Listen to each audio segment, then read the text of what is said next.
Satu lagu sebujur bangkai Roma Irama lebih mulia dan lebih manfaat bagi umat Islam daripada ceramah 70 habaib.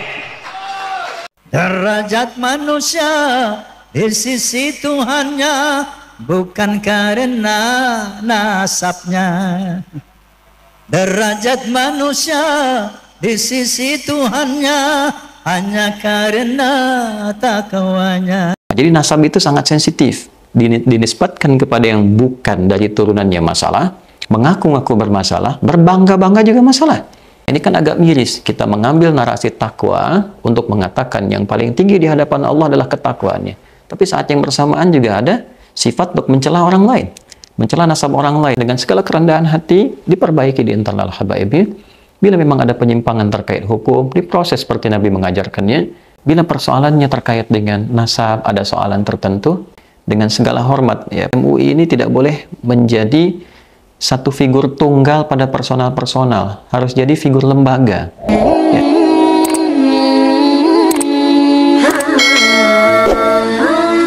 Assalamualaikum warahmatullahi wabarakatuh. Alhamdulillah Rabbil Alamin. Wassalatu wassalamu ala Rasulillahil Karim, Nabiyyina wa Sayyidina Muhammadin wa ala alihi wa sahbihi ajma'in, wa ba'd. Saudara-saudariku dimanapun berada, semoga video ini menemui kita semua dalam keadaan sehat dan baik, serta mendapatkan bimbingan dari Allah Subhanahu wa Ta'ala untuk menata seluruh aktivitas kehidupan kita dengan mulia dan bernilai ibadah, untuk bangga dan bahagia dibawa pulang menghadap Allah Subhanahu wa Ta'ala dalam yaumul hisab, insyaallah.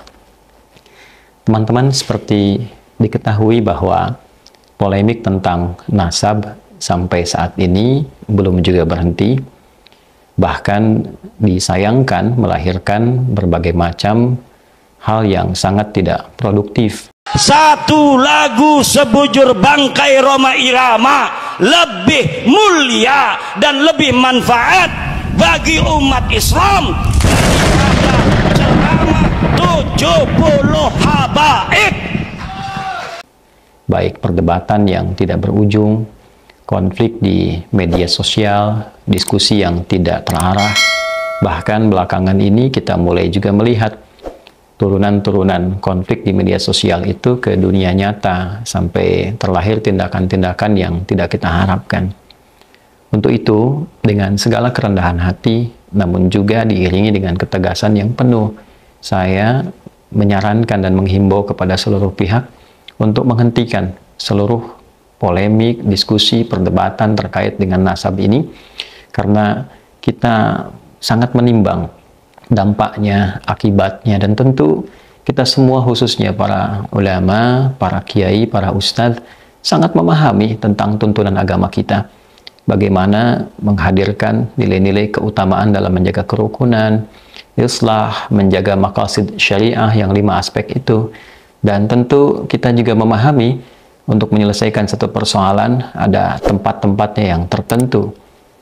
Untuk itu, bila pun kita bagi dua persoalan ini, ada persoalan yang terkait dengan ranah ilmiah, ada baiknya kita selesaikan dengan cara-cara yang ilmiah, sebagaimana kita telah terbiasa dengan itu semua, khususnya dalam pembahasan-pembahasan fikih. Saya sarankan akan lebih baik bila di sini, seperti MUI menjadi wadah misalnya, wadah yang baik untuk menguji berbagai macam masalah-masalah yang diajukan, khususnya terkait dengan polemik nasab ini. Silahkan diujikan di tempat yang baik. Tentu tidak bisa disebut sebuah pemikiran yang komprehensif, apakah itu namanya tesis atau yang lainnya, kalau belum diuji.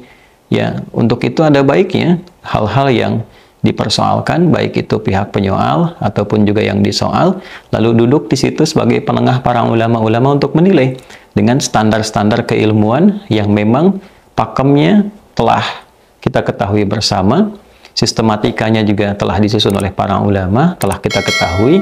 Tentu membahas ilmu nasab, ya kita turunkan dengan turunan sistematika ilmu nasabnya. Bila yang disoal nasab, tentu yang dibahas dengan pendekatan ilmu nasab.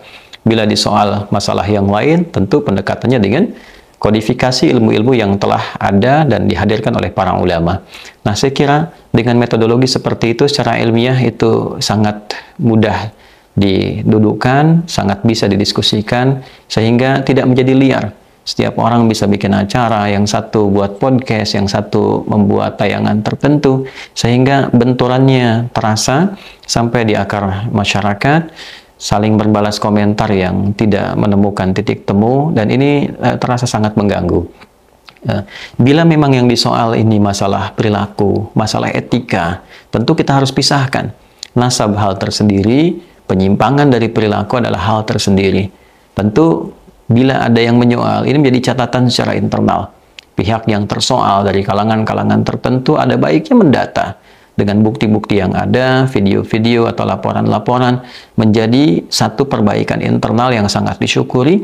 Lantas kemudian dilakukan semacam perbaikan-perbaikan secara internal, memberi pengingat, ya, meluruskan berbagai hal yang disampaikan dengan bukti-bukti yang nyata bahwa itu adalah sebuah pelanggaran atau sebuah penyimpangan, dan ditampilkan narasi-narasi yang baik, ya, dari sisi internal itu, sehingga memberikan keteduhan. Jika penyimpangan itu merupakan tindakan penyimpangan hukum, ya kita memiliki skema hukum tertentu yang berlaku di Negara Kesatuan Republik Indonesia. Jadi saya kira kita pisahkan antara soalan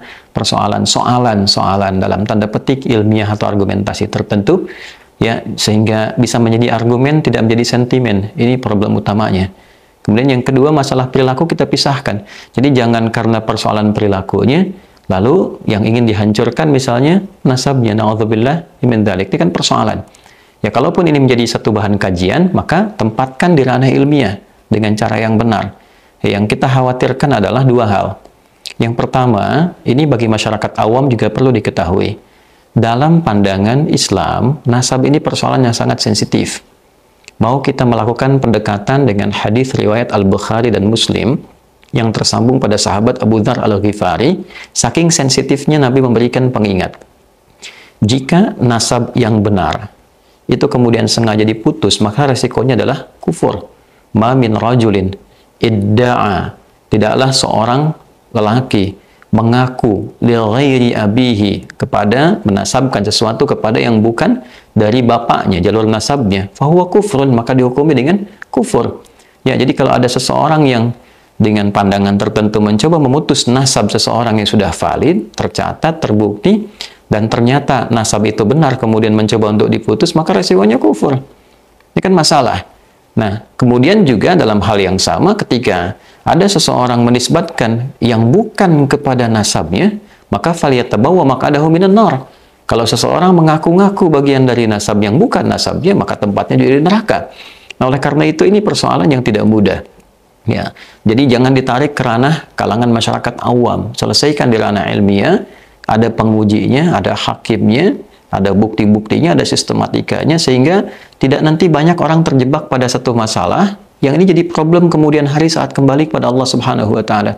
Siapa yang akan bertanggung jawab kalau tiba-tiba ada orang mencaci maki nasab tertentu, kemudian tidak seperti kenyataannya, dan dia menghukumi terputus, lalu terkena kemudian dengan ancaman hadis ini? Yang bertanggung jawab siapa? Kan jadi masalah. Nah, jadi nasab itu sangat sensitif, dinisbatkan kepada yang bukan dari turunannya masalah, mengaku-ngaku bermasalah, berbangga-bangga juga masalah. Ya, kita ketahui bersama dalam hadis riwayat Abdullah bin Abbas radhiyallahu taala anhuma, hadis riwayat Muslim, ketika seseorang menjelang sholat berbangga-bangga dengan nasabnya, dengan kakeknya. Ya, satu mengatakan kakeknya ini, satu mengatakan kakeknya ini, maka Nabi merespon dalam doa i'tidal itu. Ya, sami Allah liman hamida rabbana walakal hamd, sampai ke ujungnya wala yanfa'u dzal jaddi minkal jadd. Ya, tidak ada yang lebih unggul, kakeknya si fulan atau kakeknya si fulan. Ini memberikan kesan bahwa nasab itu pada akhirnya di hadapan Allah, ya, keseluruhannya itu akan sirna seluruhnya kecuali amal saleh kita, kecuali nilai-nilai kebaikan kita. Ya, nah inilah poin-poin yang barangkali penting menjadi catatan. Tetap penghormatan itu mesti ada. Ya, kepada siapapun kita diajarkan untuk saling menghormati, dan kita telah khatam dengan itu semua. Ya, jangan kita hanya mengambil dalil inna akramakum indallahi atqakum. Ya, yang paling mulia adalah ketakwaannya di hadapan Allah. Nah, di antara nilai takwa itu adalah menghormati orang lain. Di antara takwa itu menyambung silaturahim. Ya ayuhan nasu taqu rabbakumul ladzi khalaqakum min nafsin wahidah wa khalaqa minha zawjaha wa batha minhuma rijalan katsiran wa nisaa'a wattaqullaha alladzi tasaaluna bihi wal arham. Jelas ayatnya. An-Nisa ayat pertama. Hai semua manusia, tingkatkan takwamu kepada Allah, Rabb yang menciptakan engkau dari bapak yang satu. Kemudian ada istrinya jadi ibu kalian, ada Adam, ada Hawa, menyebar jadi keturunan, ada laki-laki, ada perempuan. Bertakwalah kepada Allah yang dengan itu kalian meminta untuk menyambung silaturahim. Derajat manusia di sisi Tuhannya bukan karena nasabnya.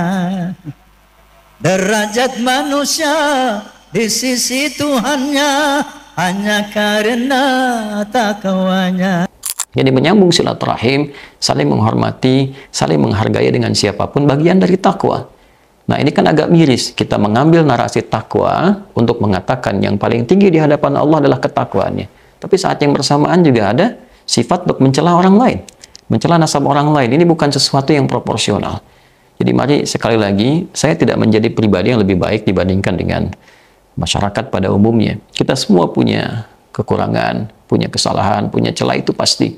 Tapi akan lebih baik bila kita dudukkan itu semua menjadi sebuah energi untuk saling menguatkan, membangun silaturahim. Alhamdulillah dengan adanya dan Allah izinkan isu ini terangkat, tentu kita akan punya banyak hikmah. Hikmah yang selama ini tidak bisa kita dapatkan. Di antaranya apa? Hubungan silaturahim antara habaib dengan generasi yang wali songo, Masya Allah. Dua-duanya adalah generasi mulia, kontribusinya tinggi ya dalam konteks kehidupan berbangsa, bernegara. Ini saatnya bersatu, kemudian membangun tali ukhuwah yang kuat, bersinergi membangun bangsa, ya dalam situasi global yang tidak mudah saat ini. Tantangannya banyak.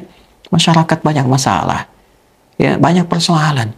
Persoalan lapar, persoalan moral. Nah, kalau sekarang pertikaiannya ada di unsur-unsur yang setidaknya harusnya menjadi teladan, kan jadi masalah yang sangat repot. Oleh karena itu saya ingin mengembalikan sekali lagi bahwa mari kita bedakan persoalan nasab ini dengan persoalan perilaku. Ya, kalau memang ada perilaku yang menyimpang, maka kita tempatkan persoalan etik, persoalan moral, diperbaiki, internalnya diperbaiki. Bila ada masukan kepada habaib dan ini nyata, ada pembuktiannya dengan segala kerendahan hati, diperbaiki di internal habaib. Bila memang ada penyimpangan terkait hukum, diproses seperti Nabi mengajarkannya. Bila memang yang umumnya juga berlaku yang tidak baik, diperbaiki, lalu kita sambungkan jadi islah untuk saling menyatu dalam kebaikan. Bila persoalannya terkait dengan nasab, ada soalan tertentu, maka kembali lagi, tempatkan di ruang waktu yang tepat. Di ruang yang tepat, di waktu yang tepat. Karena itu, saya kira ini dengan segala hormat ya pada isu-isu kemasyarakatan ini, MUI ini tidak boleh menjadi satu figur tunggal pada personal-personal. Harus jadi figur lembaga. Ya, saya kira sebagai satu lembaga, ini kami memberikan dorongan yang kuat pada isu-isu yang dirasakan sudah meresahkan, ya berpotensi konflik di masyarakat. Ada baiknya untuk bisa memanggil itu, menempatkan, membuat sebuah tim khusus untuk menjadi penilai, ya, dan didudukan untuk bisa didiskusikan dengan cara yang baik, dengan sistematika yang benar. Ini sudah tidak produktif, ya, apalagi juga sudah mulai muncul komentar dari ulama-ulama dari luar, baik yang diinfokan, membawa komentar. Ini bukan hal yang baik dari sudut pandang manapun. Maafkan saya, tidak ada maksud apapun kecuali untuk menyayangi semuanya. Saya menyayangi seluruhnya, Wali Songo saya sayangi, habaib saya sayangi, para ustadz, para kiai, semuanya. Bahkan bukan hanya orang Islam, non-Muslim pun, semua masyarakat Indonesia khususnya, dalam satu kesatuan negara tercinta. Sebentar lagi kita akan merasakan dan menikmati nikmat kemerdekaan. Mari kita isi nikmatnya dengan nikmat kerukunan. Nikmat sila ketiga, persatuan Indonesia. Semua bersatu, semua bersinergi membangun negeri, tepikan yang kurang baik, mulai berbenah menjadi lebih baik, dan semoga Allah mengampuni kita semua dan menyatukan dalam satu barisan di bawah panji umat Nabi Muhammad SAW yang kita rindukan dan kita cintai. Maafkan saya, semoga berkenan, ada hidayat. Astagfirullah wa natubu ilaih. Assalamualaikum warahmatullahi wabarakatuh.